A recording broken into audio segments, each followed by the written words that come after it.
خاص بات آج عرض کرنی ہے، بڑے دکھ کے ساتھ، بڑے درد کے ساتھ۔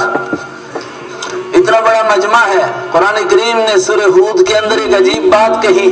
جو حضرت لوط علیہ السلام کی قوم کا تذکرہ کیا، جو مردوں کے ساتھ برائیاں کرتے تھے، اور وہ فرشتے جو ان کو سزا دینے کے لیے آئے تو لوگ انہیں کے اوپر ٹوٹ پڑے۔ قرآن کریم نے کہا لیس منکم رجل رشید، کیا ان کے بیچ میں کوئی سمجھدار انسان نہیں تھا؟ کیا کوئی ایسا انسان نہیں تھا جو ان کو سمجھا سکتا کہ یہ تباہی کا راستہ ہے، یہ بربادی کا راستہ ہے؟ میں آپ سب کو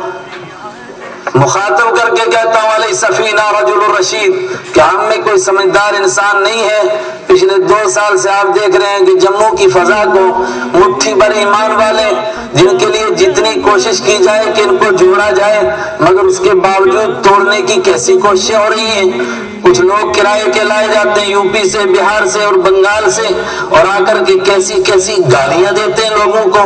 اور کچھ نہیں احساس ہوتا جو لوگ ان کو بلاتے ہیں۔ کوئی ایک سمجھدار انسان ہوتا، وہ کہتا کہ بھائی کانٹے تو پہلے ہی کافی بچھے ہوئے ہیں، اب تو پھولوں کی ضرورت تھی، تم پھر کانٹے بونے کے لیے آئے، کہاں سے آئے، کیوں آئے، کیا تمہارا مقصد ہے؟ اور کس طرح کی بے شرم قسم کی باتیں، غلیظ گندی گالیاں جو بازاری لوگ بھی نہیں دے سکتے،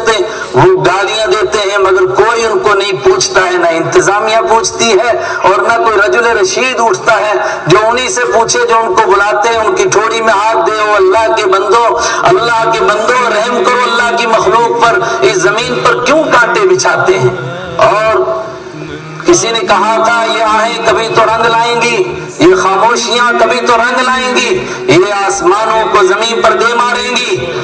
کچھ لوگ سن رہے ہیں، برداشت کر رہے ہیں، ہمارا عزمہ بہت مضبوط ہے، لیکن آخر مجھے نہیں لگتا ہے کہ امت زیادہ دیر تک برداشت کریں۔ خانہ کعبہ کے امام کو اعلانیہ طور پر گالیاں دی جائیں، اس کو کافر کہا جائے، مسجد نبوی کے امام کو، رحمت عالم صلی اللہ علیہ وسلم کی مسجد کے امام کو کافر کہا جائے، بیت اللہ میں حجر اسود کے سامنے، خانہ کعبہ کے دروازے کے بیچ میں